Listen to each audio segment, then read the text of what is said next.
ভারতের জন্য বাংলাদেশ অনেক গুরুত্বপূর্ণ একটা ল্যান্ড। এই বাংলাদেশকে তারা কোনোদিনও পাকিস্তানের দ্বারা পরিচালিত হতে দিবে না। যদি কোনোদিন বাস্তবে পাকিস্তানের দ্বারা বাংলাদেশ পরিচালনা হয়, তাহলে তখন এই দেশটা ভারতের জন্য গলার কাটা হয়ে দাঁড়াবে এবং এই বাংলাদেশকে তারা কোনোদিন স্বাধীন রাষ্ট্র হতে দিবে না। স্বাধীন রাষ্ট্র কেন বলতেছি? আমরা তো জানি বাংলাদেশ আমাদের স্বাধীন রাষ্ট্র না, না, কোশ্চেন কালেও না।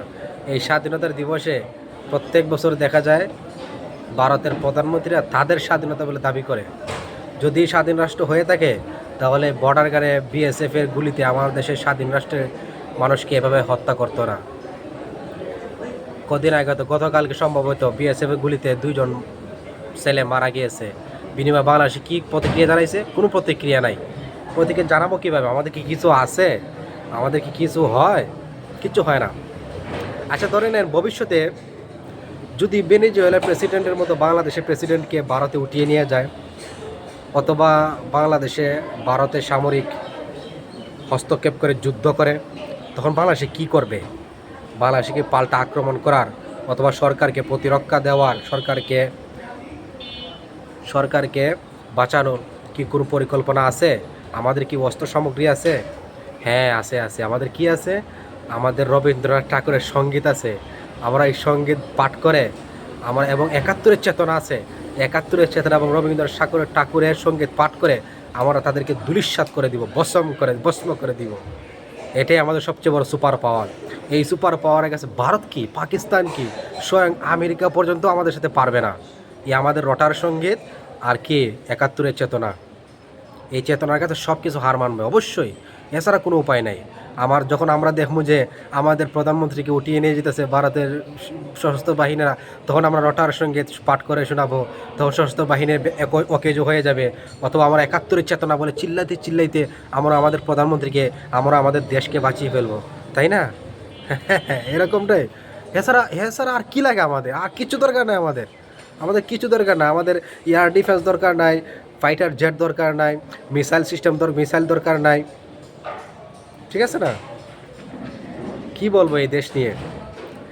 যে দেশের গবেষণাগারে, যে দেশের কলেজ, ভার্সিটি, বিশ্ববিদ্যালয়গুলো থেকে, গবেষণাগার থেকে ইঞ্জিনিয়ার, দেশ প্রতিরক্ষামূলক অস্ত্র বানানোর কারিগর বাইর হওয়ার কথা ছিল, সেটা না হয়ে যেখান থেকে দুর্নীতিবাজ বাহির হয়, যেই গবেষণা থেকে দুর্নীতিবাজ বাহির হয়, দেশকে কিভাবে লুটে পুটে খাওয়া যায়, এই দেশের মাঝে দেশের ভালো চিন্তা করা একটা হাস্যকর ছাড়া কিচ্ছু নয়। এই দেশের ভালো চিন্তা করা হাস্যকর একটা বিষয়। গবেষণাগার আজ 50 বছরের ভিতরে বাংলাদেশের গবেষণাগার থেকে কি কোনো কিছু বাহির হয়েছে? যতটা বাহির হয়েছে সবটা দুর্নীতিবাজ বাহির হয়েছে। সবটা দুর্নীতির মাস্টার মাইন্ড হয়ে, সবটা দুর্নীতির খেতাব নিয়ে, চাঁদাবাজির খেতাব নিয়ে, দেশকে কীভাবে লুটপাট করা যায় এই খেতাব নিয়ে তারা গবেষণাগার থেকে বাহির হয়েছে। অথচ বাহির কান্ট্রি দেখলে আমরা কি দেখি? গবেষণাগার থেকে কী বাহির হয়? তাদের দেশে ছোটো ছোটো বাচ্চাদেরকে, কলেজ, ভার্সিটি, বিশ্ববিদ্যালয়ের ছেলেপুলা দেখা যায় যে তারা ছোটো ছোটো প্রাথমিক অবস্থায় মিসাইল বানায়, ডিফেন্স সিস্টেম বানায়, অনেক কিছু বানায়। কিন্তু আমাদের দেশে কী বানায়? দুর্নীতিবাজ বানায়। আমাদের দেশে কী বানায়? চাঁদাবাজ বানায়।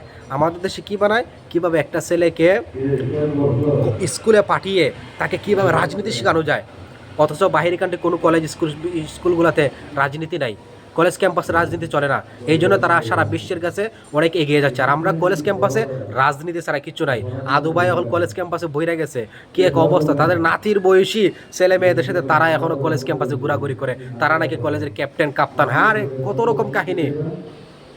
যাই হোক, মূল কথা হইল আমাদের দেশের চেতনা ব্যবসা অনেক ভালো জমতেছে। দোয়া করি যাতে তা আরও ভালো জমে, তা যাতে আরও উন্নতি হয়। এই চেতনায় আমাদের সম্বল, এই রটার সঙ্গীতই আমাদের সম্বল। এই রটার সঙ্গীত আর চেতনা ছাড়া আমাদের কোনো উপায় নাই। এই চেতনা, রটার সঙ্গীত যতদিন আছে আমাদের সাথে, ততদিন আমার সাথে কেউ যুদ্ধ করে পারবে না। আমাদের এই একটা রটার সঙ্গীতের এক লাইন একটা পারমাণবিকের অস্ত্রের চেয়ে কম নয়। 71-এর চেতনা একবার নাম নিলে একটা পারমাণবিক মারা হয়ে গেল। আমি একবার বলবো 71-এর চেতনা শেষ, ভারতে এক রাজ্য ধ্বংস। ভারত আমাদেরকে কোনোদিনও স্বাধীন রাষ্ট্র মনে করে না। এর কিছু কারণ আমি বলতেছি। যেমন ধরেন, ভারতের কিছু রাজ্য আছে, কিছু রাজ্য আলাদাভাবে নির্বাচন দেওয়া হয়। তখন বর্তমান বিজেপি সরকার আছে, বিজেপি সরকার কি করে? সব রাজ্যের মাঝে তার পুতুল মানে তার দলীয় লোক সব রাজ্যের মাঝে বসাইতে চায়। ঠিক আছে, যেরকম পশ্চিমবঙ্গে গত কয়েকদিন আগে নির্বাচন গেল, কত চেষ্টা, কত নানান রকম কারকান্ডি করে, ইঞ্জিনিয়ারিং করে তার রাজ্যের মাঝে, এই পশ্চিম রাজ্যের মাঝে তার পুতুল সরকার বসাইলো, বিজেপির পুতুল সরকার বসাইলো। ঠিক একই রকমভাবে যখন বাংলাদেশে নির্বাচন হয় তখন কিন্তু ভারতীয় সরকার বাংলাদেশে একই কাণ্ড করে। এর দ্বারা কী বোঝা যায়? তারা বাংলাদেশকে আলাদা কোনো রাষ্ট্র মনে করে না, এটা তাদেরই একটা অঙ্গরাজ্য বানাতে চাইতেছে। মূলত তাদের অঙ্গরাজ্য মনে করে। যেরকম বাংলাদেশের মাঝে আমরা জানি আওয়ামী লীগ ভারতীয় ভারতীয় দালাল, ভারতীয় দল আওয়ামী লীগ। ঠিক আছে, সবসময় ভারতীয় সরকারই আওয়ামী লীগকে ক্ষমতায় বসানোর চেষ্টা করছে। এরপরে এখন নির্বাচনের অবস্থা তো সবাই জানাই আছে।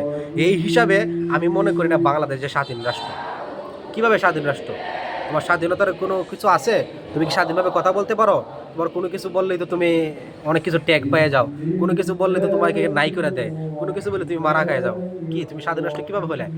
তুমি যে স্বাধীন রাষ্ট্র, তোমার তোমার প্রতি তোমাকে রক্ষামূলক, তোমাকে বাঁচানোমূলক কোনো দেশ কি কোনো কিছু করেছে যে দেশের জনগণের জন্য, দেশের জনগণকে কীভাবে বাহিরে কান্ট্রির আধিপত্য থেকে আমাদের দেশের জনগণকে কীভাবে বাঁচানো যায়, এর কি কোনো পরিকল্পনা আমাদের আদৌ কোনো সরকার করেছে? নাকি যে সরকারি ক্ষমতায় বসে সে সরকারি ভারতে দালাল হয়ে যায়? সব সরকারি এই একটা সিস্টেম হয়ে গেছে, এই সিস্টেমটাই ভিন্ন হয়ে গেছে, এই সিস্টেমটা পরিবর্তন করা দরকার। যে ক্ষমতায় বসুক, আমরা মনে করি যে না অন্য কেউ বসলে, আওয়ামী লীগ বিএনপি ছাড়া অন্য কেউ বসলে, এখানেও ক্ষমতায় বসলে হয়তো তারা ভারতে একটু দালালি মুক্ত হবে। না না, ভারতে দালালি মুক্ত হতে চেষ্টা করবে অবশ্যই, কিন্তু অবশ্যই পারবে না। কারণ আমাদের দেশের মানুষ দেশের ভালো চায় না। যে দেশের মানুষ দেশেরই ভালো চায় না, এই দেশ কিভাবে দেশের সরকার ভালো করবে?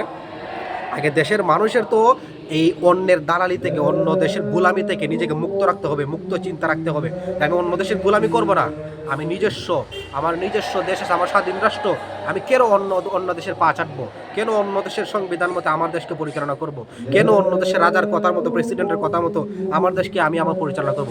আমি আমার নীতির মতো, আমার দেশের জনগণ যেভাবে চায়, আমার দেশের জনগণের উপর ভিত্তি করে আমি আমার দেশকে পরিচালনা করব, এরকম করার কথা ছিল। যাই হোক, অনেক কথা লম্বা হয়ে গেছে।